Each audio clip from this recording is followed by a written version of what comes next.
Catherine Bernardo, Jericho Rosales nagkakamabutihan na.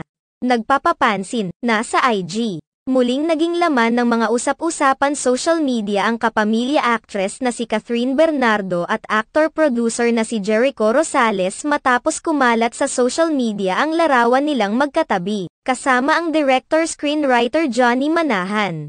Ang nasabing photo ay ibinahagi ng aktor na si Jake Ejercito sa Facebook account kung saan magkatabi at komportable sa isa't isa sina Catherine Bernardo.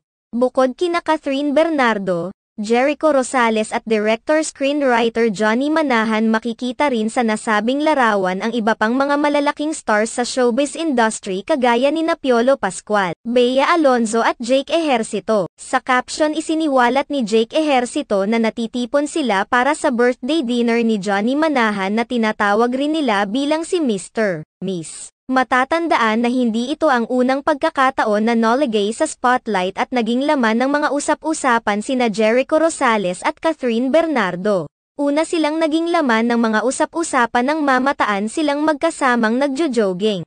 Nasundan naman ito ng mamataan silang magkasama sa bar. May mga naglabasan pang mga isyu na umano'y nililigawan ni Jericho Rosales si Catherine Bernardo na noon pa man ay aminado na siyang isa sa kanyang mga celebrity crush. Wala naman umanong masama rito dahil pareho namang single ang dalawa dahil matagal na palang hiwalay si Jericho Rosales sa kanyang asawa na si Kim Jones. Sa kabilang banda, may mga nagsasabi naman na baka may nilulutong proyekto ang dalawa kaya naman ngayon pa lamang ay ipinapakita na nilang malapit sila sa isa't isa.